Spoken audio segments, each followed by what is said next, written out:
Start করি।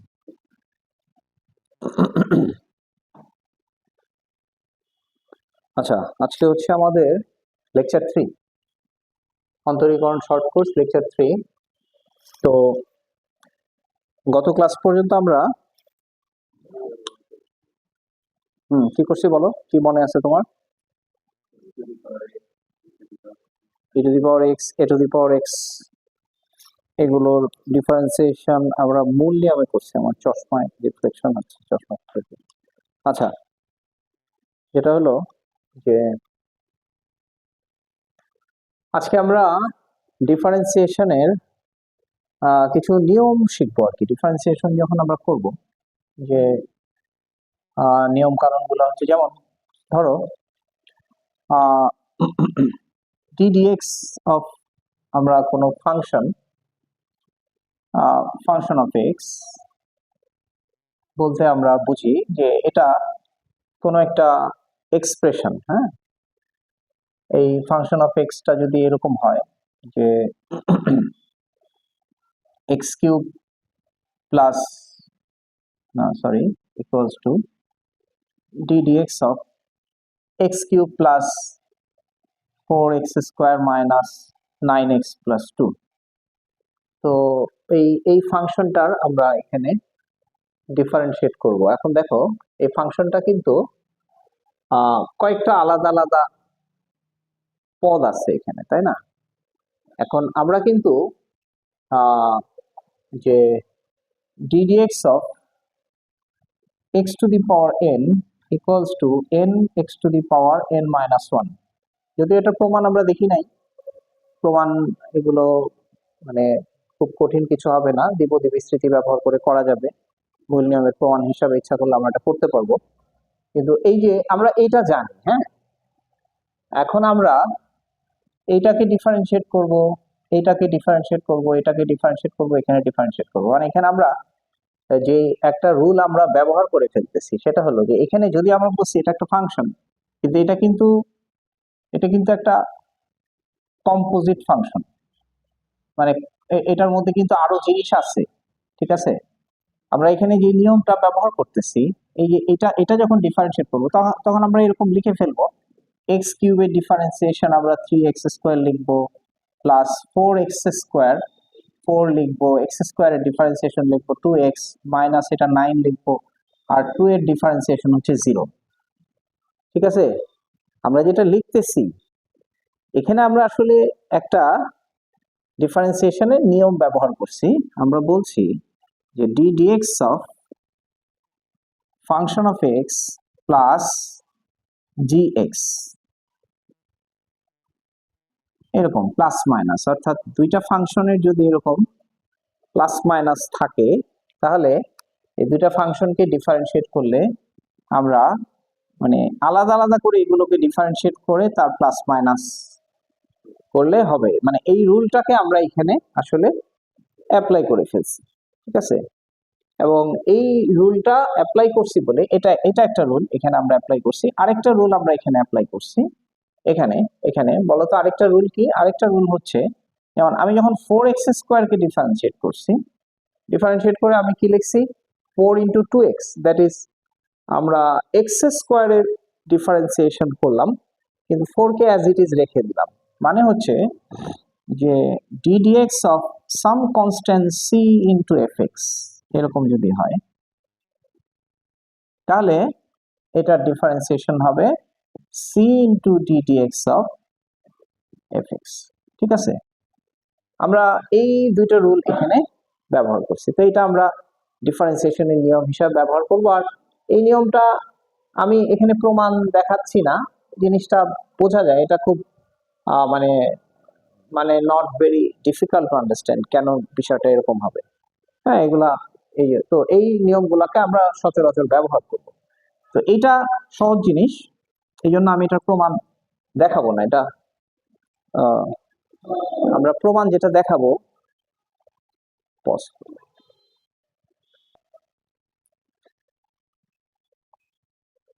ইয়ে হচ্ছে না। আচ্ছা, তো যেটা বলছিলাম যে এরকম প্লাস মাইনাস থাকলে ফাংশনগুলো ডিফারেন্সিয়েশন করে তাকে প্লাস মাইনাস করা যায় আর কনস্ট্যান্টটা বাইরে চলে যাচ্ছে। তো এগুলা মানে এটা খুব কঠিন কিছু না, আমি এটা প্রমাণ দেখাচ্ছি না, ঠিক আছে? মানে এটা আমরা সেন্স করি যে ব্যাপারটা এরকম হবে, এইভাবে ধরে নিচ্ছি আর কি। এখন ধরো দুইটা ফাংশন যদি গুণ থাকে, ddx of function of x into gx, এরকম দুইটা ফাংশন যদি গুণ থাকে তাহলে ব্যাপারটা কি হবে? তো এটাকে প্রমাণ করার জন্য ব্যাপারটা কি হবে এটা আমি প্রমাণ করার জন্য যেটা করব সেটা হলো মানে fx ফাংশন আর gx ফাংশন এই দুইটাকে আমি ইউ আর ভি ধরে নিলাম, ইউ ইন্টু ভি, এরকম ধরে নিলাম ইউ ইন্টু ভি। আচ্ছা, এখন আমাদের যে ডিফারেন্সিয়েশন অন্তরীকরণ যখন আমরা মূল নিয়মে করলাম সেক্ষেত্রে আমাদের যেটা ডিক্লারেশন যেটা ছিল সেটা হলো যে এক্স এর সাথে সাথে ইউ ফাংশনটাও পরিবর্তনশীল, ভি ফাংশনটাও পরিবর্তনশীল। তাহলে এক্স এর পরিবর্তন যদি ডেল্টা এক্স হয়, এক্স এর পরিবর্তন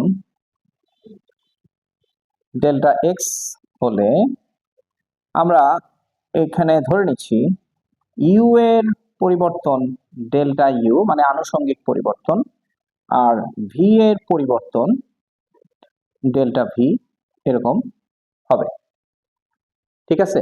তাহলে এখন যদি আমরা এটার পরিবর্তনের হার ddx of uv equals to limit delta x tends to 0,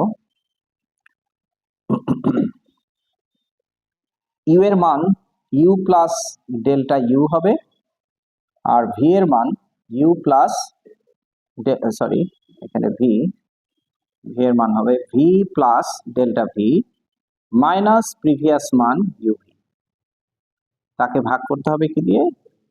delta x দিয়ে, ঠিক আছে? এখন জিনিসটা কি দাঁড়াচ্ছে, limit delta X tends to 0,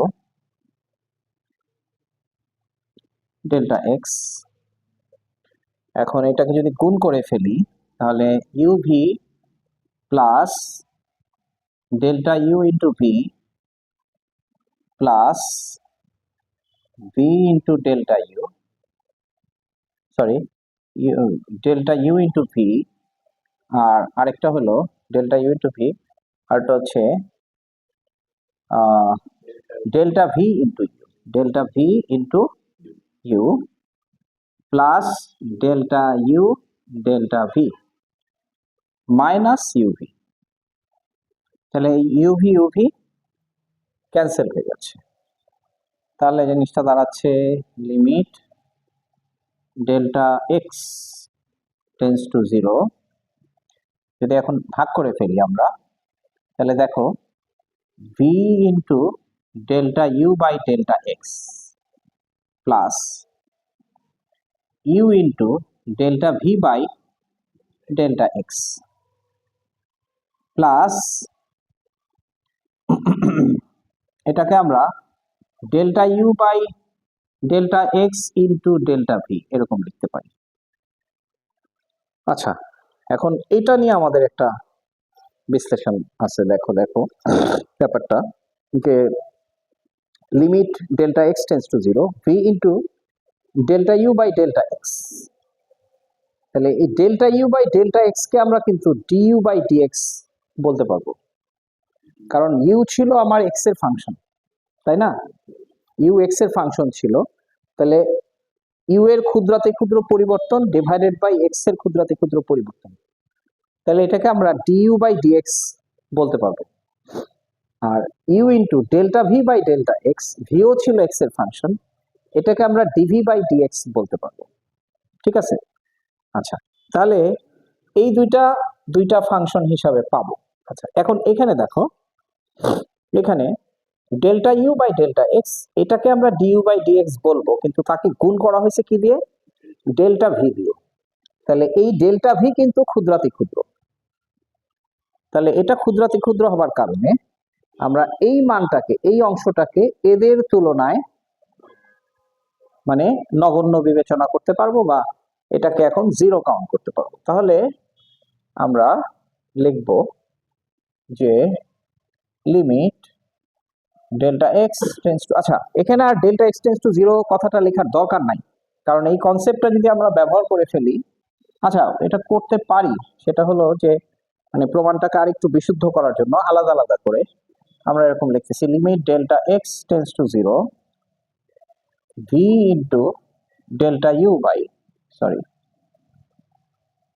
delta u by delta x plus again limit delta x tends to 0 u into delta v by delta x plus এখানেও limit delta x tends to 0 delta u by delta x into delta v। এখন আমরা এখান থেকে এটাকে লিখতে পারবো v into du by dx plus u into dv by dx plus 0, ঠিক আছে, ওটাকে 0 লিখলাম।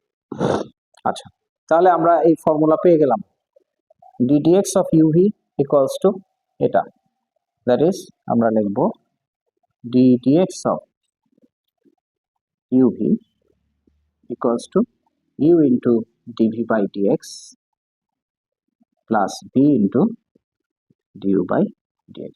এই হচ্ছে আমাদের দুইটা ফাংশনের গুণফলের অন্তরীকরণ সূত্র।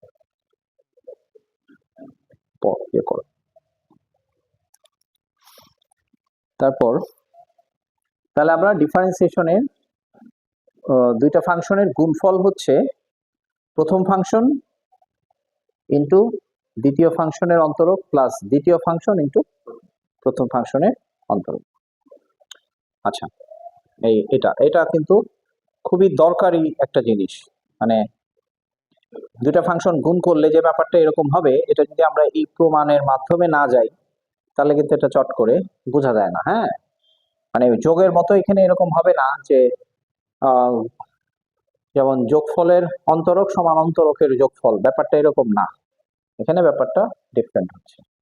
আর ভাগের ক্ষেত্রে ব্যাপারটা কি হবে জানো? দুইটা ফাংশনের ভাগফলের ক্ষেত্রে কি হবে জানো না? আচ্ছা সেটা আমরা এখন দেখব যে দুটো ফাংশনকে যদি আমরা ভাগ করি তাদের ডিফারেন্সিয়েশন কি হবে। এটা মুছে, যেমন এখানেও আমরা আগে যেহেতু বলছি এখন সিম্পল করে ফেলি ddx of u by v যদি হয়, হ্যাঁ